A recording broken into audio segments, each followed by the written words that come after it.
Si toi tu sens la banane là où moi je sens la fraise, ben on peut pas se dire que l'un a raison et que l'autre a tort. Je sais pas, ça m'a fait une sorte de Big Bang dans ma tête là. Et en fait en marchant, c'était assez fou, en marchant ça active les grains de lavande et ça fait une odeur en fait qui est insupportable tellement elle est forte. Mais en fait, je crois qu'on arrive très bien à parler des odeurs. Et je me suis dit, ah mais il faut absolument que je fasse plein de recherches là-dessus parce qu'il y a plein d'œuvres.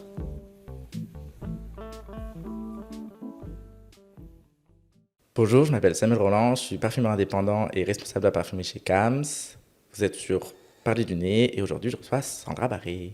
Bonjour Sandra. Bonjour Samuel. Alors, pour ceux qui ne te connaissent pas, est-ce que tu pourrais te présenter un petit peu? Du coup, je m'appelle Sandra Barré, je suis chercheuse, commissaire d'exposition et critique d'art. Et je travaille particulièrement sur ce que j'appelle ou ce qu'on appelle les non-visualités. Et encore plus particulièrement sur l'olfaction. Alors, il y a un terme qu'on va beaucoup utiliser, je pense, dans ce podcast, qui est l'art olfactif. Est-ce que tu pourrais le décrire rapidement? Ouais, bien sûr.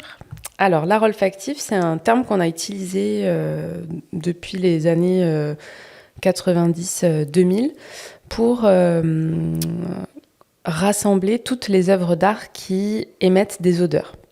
En sachant que je pense qu'on pourrait remettre en question ce terme-là, puisque je crois qu'à un moment donné dans la création, toute œuvre sent.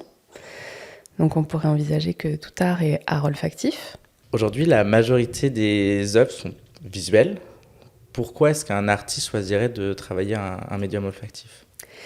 Alors, il y a deux réponses à cette question. Parfois, ils ne choisissent pas et l'olfaction s'impose à nous. Ils vont choisir, ça c'est assez intéressant, je trouve, ça montre à quel point la question olfactive est un impensé dans l'histoire de l'art. Parfois, j'ai parlé à des artistes qui avaient une pratique olfactive sans le savoir, et quand je leur en parle, ils sont là, ah oui, c'est vrai que j'avais jamais pensé à ça. Et ça, je trouve que c'est hyper intéressant parce que ça raconte que on est tellement obnubilé par ce qui se voit dans la manière dont on définit l'art, qu'on oublie tout ce qu'il y a autour et qui fait partie de l'œuvre, alors que, comme c'est pas forcément réfléchi par les artistes, on va le mettre de côté.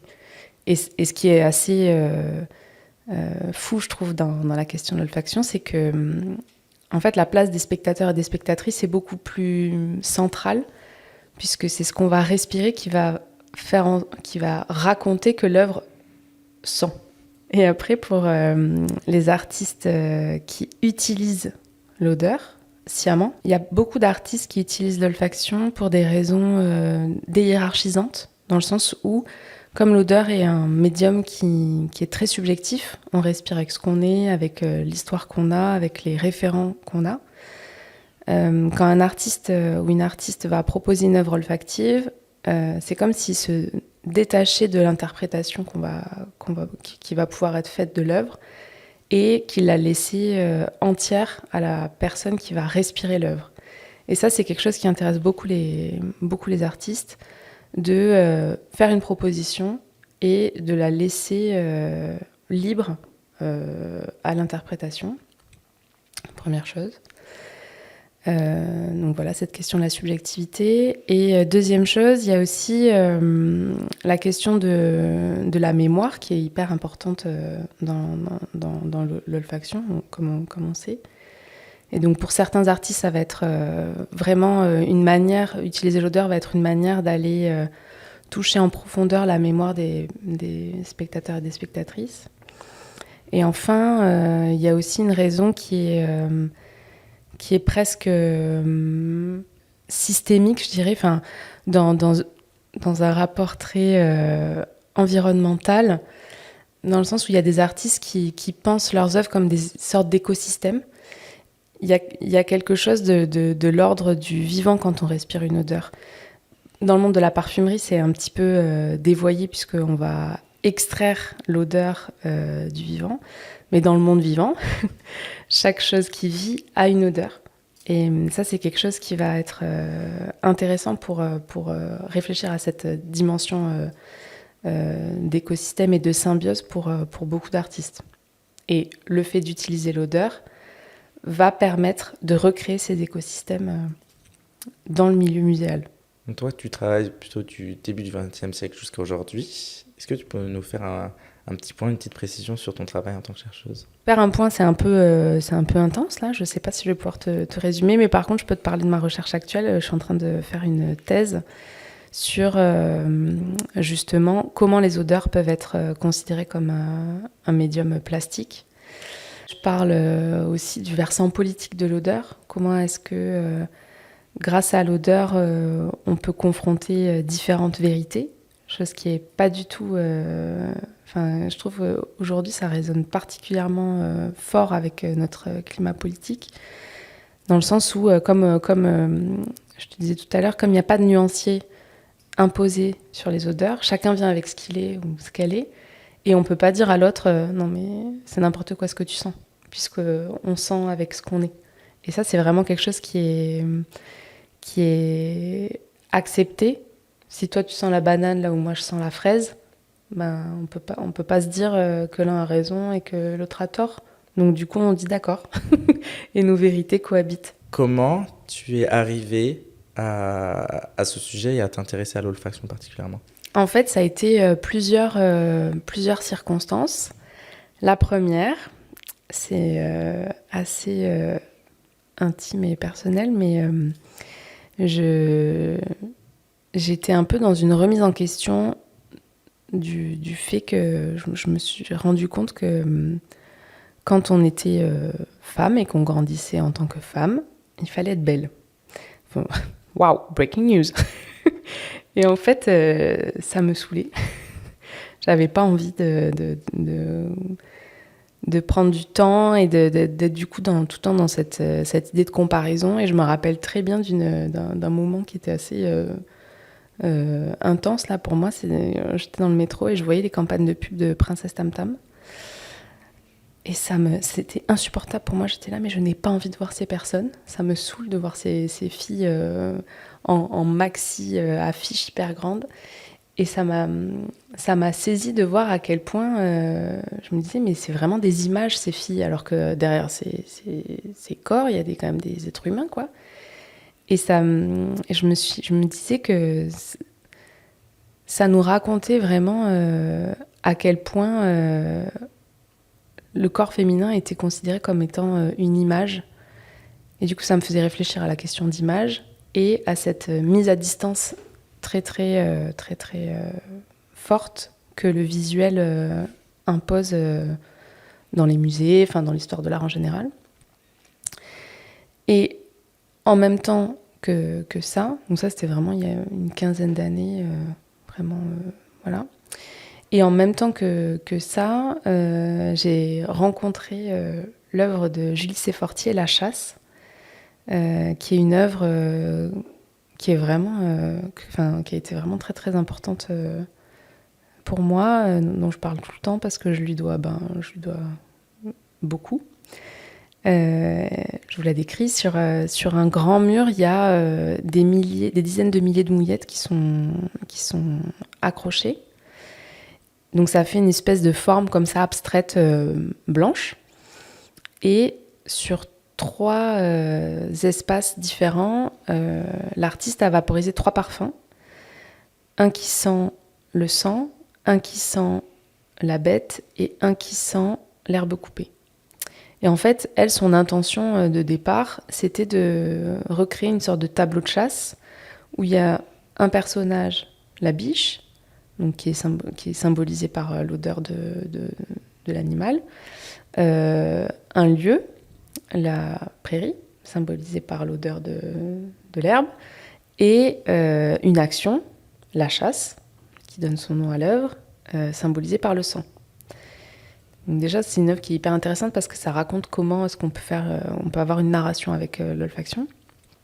Mais moi, quand j'ai découvert cette œuvre-là, j'ai découverte dans un stage pour être commissaire d'exposition. J'étais avec une commissaire indépendante qui s'appelle Ekaterina Shacharbakova.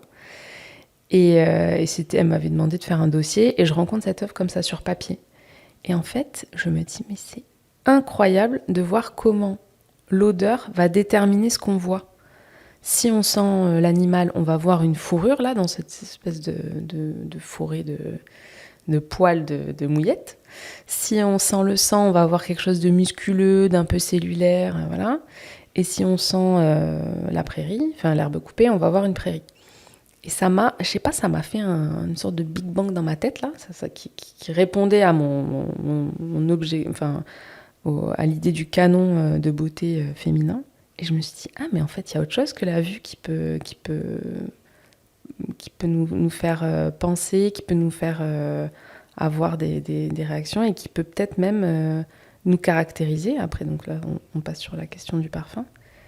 Et voilà, c'est une œuvre qui m'a blow my mind. Et je me suis dit, ah, mais il faut absolument que je fasse plein de recherches là-dessus parce qu'il y a plein d'œuvres qui sentent et qui peuvent nous faire des petits chocs. Et en fait, ouais, il y en a plein. Là, tu nous as donné un exemple, mais d'un point de vue très terre à terre, pour ceux qui ne se sont jamais penchés sur le sujet. Toi, tu es aussi curatrice. Euh, à quoi ça pourrait ressembler, entre guillemets, une œuvre olfactive, justement? Comment une installation et une exposition olfactive se met en place? Alors, il y a vraiment mille et une typologies d'œuvres olfactives. Comme je disais tout à l'heure, il y a soit les œuvres qui vont émaner, comme la chasse par exemple. On rentre dans la pièce, on rencontre l'œuvre, on la respire. Donc là, c'est très direct comme rencontre à l'œuvre, comme expérience. Il y a également des œuvres qui vont être scellées, donc on ne va pas pouvoir les respirer. Par exemple, je parle souvent d'une œuvre que j'adore qui s'appelle Transpiration, portrait olfactif de Jana Starbuck, qui... elle a recréé l'odeur de son amant avec l'aide d'un parfumeur londonien.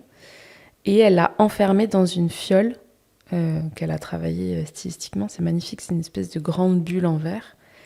Et ça, on peut pas sentir l'œuvre.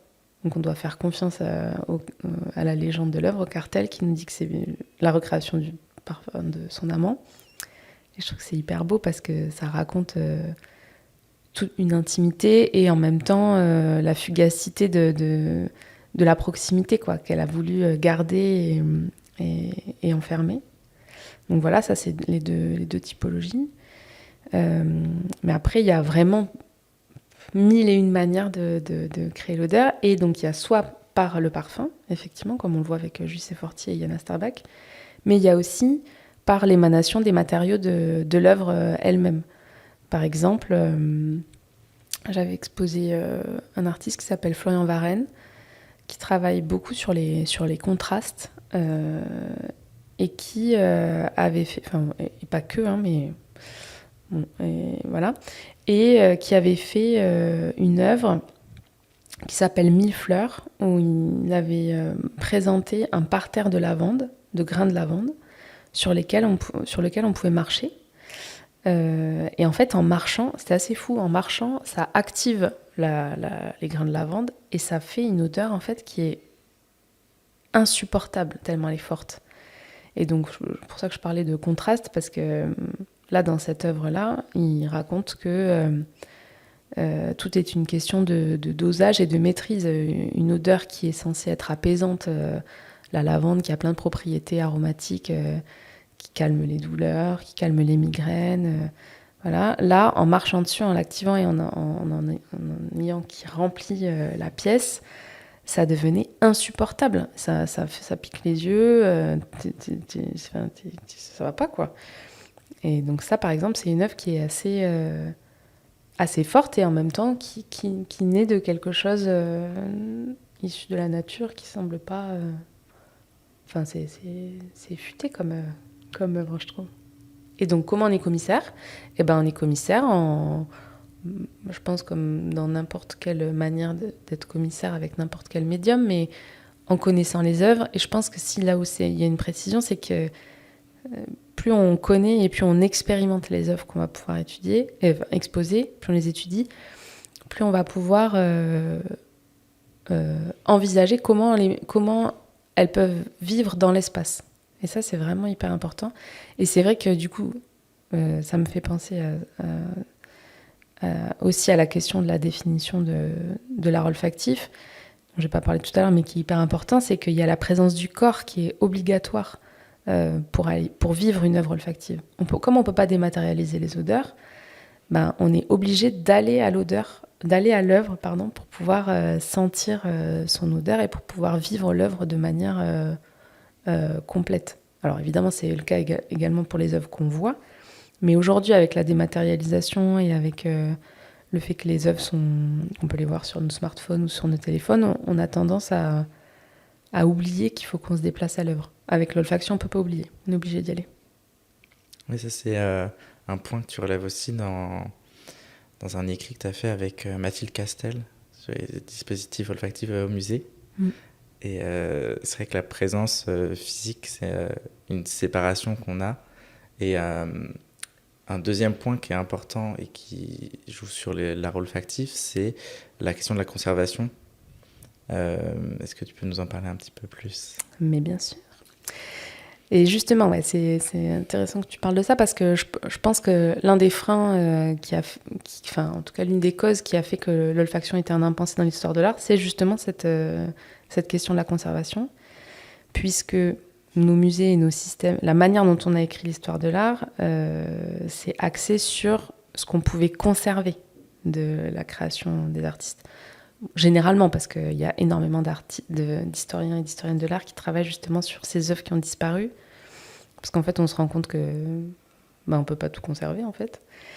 Et c'est un artiste italien que j'adore qui s'appelle Giuseppe Pennon, qui avait dit dans une conférence qu'il avait fait aux Beaux-Arts de Paris que, en fait, tout va disparaître, c'est juste une question de temps. Et il dit même le plus gros rocher d'une falaise, dans des milliards d'années, va se transformer en tout petit grain de sable et potentiellement va disparaître. Et ça, je trouve ça assez intéressant par rapport à la question de l'odeur, puisque effectivement, les odeurs, on ne peut pas les conserver. Donc, qu'est-ce qu'on fait ?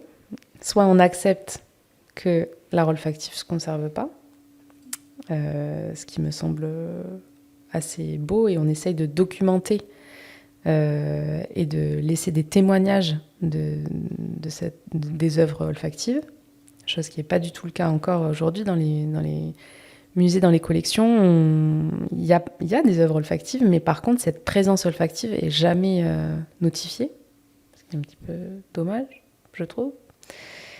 Donc, soit on accepte, soit on n'accepte pas, ce qui, je pense qu'on ne va pas accepter. Et on essaye de trouver des manières de conserver les odeurs.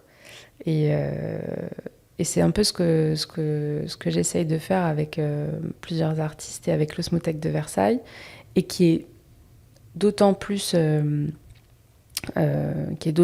valable quand on est face à la question d'œuvres qui utilisent du parfum, et donc là où il y a une formule et une création parfumée. L'idée, ça va être de trouver un endroit où conserver les formules pour pouvoir les réactiver, les repeser, les recréer quand les œuvres vont être présentées à nouveau. Donc c'est vraiment toute une réflexion qui est en train de se faire et qui est hyper importante pour que dans 200 ans, on puisse présenter des œuvres et que l'art olfactif existe vraiment à proprement parler, et que l'odeur soit un médium qui soit pas inconnu et avec lequel les institutions soient un peu... C'est ça en fait, les musées sont là, mais je ne sais pas trop quoi faire avec ce médium. Qu'est-ce qu'on fait ? Donc c'est pour ça, on essaye de réfléchir à qu'est-ce qu'on fait. Il y a une personne dont tu as cité plusieurs fois dans des écrits, etc., qui s'appelle Dan Sperber, dont j'espère ne pas écorcher le nom, qui disait qu'on n'avait pas de vocabulaire qui était spécifique à l'olfaction. Est-ce que pour toi, c'est une difficulté en plus lors de la curation et notamment de la médiation ? En fait, je pense que c'est pas qu'on n'a pas de vocabulaire, c'est que on a un usage de nos mots qu'on croit être pauvre. Mais en fait, je crois qu'on arrive très bien à parler des odeurs. J'ai l'impression que l'odeur est toujours rattachée à une source. L'odeur, c'est composé de molécules, et les molécules sont les plus petites parties du corps qui existent, qu'on n'arrive pas à voir. Donc, ce qui implique que quand on respire une odeur, on respire une toute petite partie de sa source olfactive. Donc, on arrive à parler des odeurs parce qu'on peut parler de leur source ou parce qu'on peut parler de ce que les odeurs vont faire réagir en nous. Mais c'est vrai que comme elles ne font pas réagir les mêmes choses chez les uns et chez les autres, il faut réussir à trouver une manière de se retrouver. Mais en fait, c'est exactement pareil avec les couleurs ou avec n'importe quelle autre perception qu'on va avoir. C'est juste que la manière dont on a construit l'histoire de l'art, on s'est dit, bon, mais il y a un nuancier qui fait qu'on se met d'accord sur le vert qu'on voit, c'est le vert, c'est du vert. Mais moi, je me rappelle avec une de mes très très bonnes amies, le vert d'eau, par exemple, pour être un peu plus précis sur les couleurs, elle le voit bleu. Et moi, je lui dis, mais pas du tout, en fait, c'est vert. Et je me rappelle, on s'était un peu... Enfin, ça avait duré un petit temps, quoi. On était là, non, c'est bleu, non, c'est vert, non, c'est bleu. Et du coup, c'est pareil que pour une odeur où... Tout à l'heure, on parlait de la fraise et de la banane. Toi, tu me dis, je sens la banane. Et moi, je te dis, non, c'est la fraise. Donc, je pense que c'est... Je pense on arrive à parler des odeurs. C'est juste qu'il faut accepter qu'on n'a pas tous le même référentiel. Et c'est OK. L'important, c'est de se retrouver. Il y a encore d'autres projets que tu fais. Tu as rejoint notamment en 2022 Flair, qui est un studio de création indépendant basé à Paris, qui a été créé par Amélie Bourgeois et Anne-Sophie Béraguel. Est-ce que tu peux nous en parler un peu plus? Alors, je suis rentrée chez les filles de Flair justement dans le cadre de ma thèse. C'est Elia Chiche, qui travaillait chez Flair à l'époque et qui connaissait mon travail, qui m'a demandé si on pouvait aller boire un café. J'ai dit avec plaisir. Et en discutant un petit peu, elle m'a dit « Ah, mais c'est hyper... je pense que tes recherches plairaient énormément aux filles de Flair. Il faudrait que tu les rencontres. » Du coup, c'est ce que j'ai fait. Enfin, elles m'ont accueillie. On a discuté. Et le courant est passé très, très rapidement entre nous. Et je leur ai dit, bah, en fait, c'est vrai que... Donc moi, je viens du monde de l'art contemporain. Et je leur disais, c'est vrai qu'il manque, j'ai l'impression, un espace d'accueil pour les artistes où les artistes pourraient venir discuter en nez à nez, justement, avec les parfumeurs et qu'il y ait comme ça une proximité de collaboration qui puisse être faite. Parce que c'est pas... Jusqu'à présent, il n'y avait pas... il y avait des artistes qui travaillaient avec des parfumeurs, mais soit c'était par des rencontres parce qu'un tel connaît un tel qui connaît un tel, et donc voilà, ça se fait comme ça un peu en off. Soit c'était des odeurs qui étaient, qui n'étaient pas forcément affinées comme l'artiste souhaitait. Et je me suis dit, voilà, il manque cet espace-là. Est-ce que ça vous intéresse de travailler avec des artistes? Et elles étaient vraiment... elles m'ont dit, bah, évidemment. Donc voilà, première chose. Et deuxième chose, effectivement, il y a toute cette question de la création qui, moi, m'intéressait beaucoup. Comment est-ce que les parfumeurs créent? Qu'est-ce qui se passe, en fait, dans leur tête et dans leur manière de créer? Et c'est vrai qu'elles m'ont accueillie avec une énorme générosité, une énorme bienveillance. Et elles m'ont donné accès à tout ça, quoi. Donc c'est assez fou. J'ai eu beaucoup de chance. Et puis, en fait, on a commencé à faire des missions. Parce que moi, ce qui me tient vraiment à cœur, et je pense que c'est aussi pour ça que j'aime faire des expositions, c'est partager mes recherches. Donc, j'écris des livres, mais bon, c'est pas toujours aisé de les lire, quoi. Voilà. Tout le monde n'aime pas lire. Mais par contre, aller voir de l'art, bon, tout le monde ne va pas voir de l'art, évidemment, enfin, on ne peut pas forcément, voilà, mais je trouve qu'il y a une facilité d'accès qui est presque plus simple. Et puis, ça permet de faire connaître en vrai les artistes. Voilà, et donc du coup, dans cette idée de faire connaître les liens entre art et odeur, art et parfum, on a envisagé 2 gros projets. Le premier, c'est le podcast Flair l'Art, où l'idée, c'est d'aller rencontrer avec des thématiques à chaque fois qui relient la parfumerie, le monde de la parfumerie et le monde de l'art, d'aller rencontrer des artistes, des parfumeurs, voilà, pour essayer qu'on réfléchisse ensemble à cette thématique, à la thématique choisie. Et ensuite, il y a aussi le prix Flair, qui est le premier prix, je crois, qui valorise les liens entre art et parfum, et qui soutient un ou une artiste après qu'un jury pluriel se soit réuni pour faire émerger une œuvre olfactive et ensuite qu'elle soit exposée. Voilà, et là, c'est la 3e édition qu'on a. Et je suis ravie, et c'est Alexis Fouany qui a été le lauréat cette année, et l'œuvre sera exposée à la Galerie de Rouillon en mars. Et Alexis a un travail qui est hyper intéressant, je trouve, qui rejoint un petit peu la question de la mémoire dont on parlait tout à l'heure, et de l'écologie, en tout cas du vivant, puisqu'il travaille sur une sorte de vaste projet qu'il appelait à l'époque un conservatoire d'odeur. Je ne sais pas s'il l'appelle toujours comme ça, on n'en a pas reparlé, mais où l'idée, c'est de conserver, justement, ou de redonner vie à l'odeur de plantes qui ont disparu ou qui sont en voie de disparition. Et donc, de garder cette trace du vivant qui est en train de périr. Alexis Fouany, avec qui tu as fait une table ronde aussi, avec Sarah Boisse, Margot Lopez-Guérin et Clara Muller, qui est d'ailleurs à retrouver directement sur le site de Nid. Tout à fait. Alors, on demande toujours à nos invités une petite reco parmi la sélection de chez Kams à venir découvrir. Qu'est-ce que tu as choisi ? Moi, mon cœur s'est porté vers Lacrima de Liquide Imaginaire, que j'adore, qui est une sorte d'encens comme ça, un peu froid, que je trouve plutôt à propos avec cet automne glaçant qui arrive là.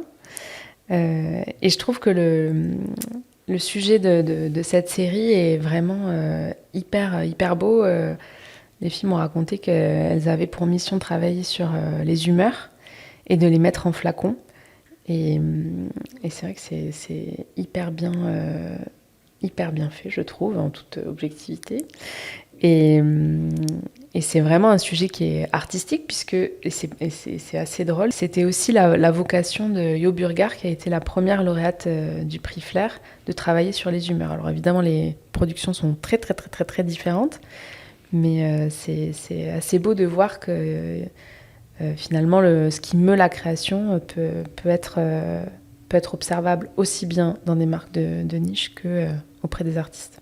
C'est un parfum de Liquide Imaginaire, donc sous la direction artistique de Philippe Diméo, et qui a été créé par Flair. Oui. Tadam. Merci Sandra. Merci à toi Samuel, c'était super. Où est-ce qu'on peut te retrouver ? On peut me retrouver sur mon site internet, sandrabarré.com, dans l'équipe de Flair, et également sur mon Instagram, Sandra Barré. Voilà. Super.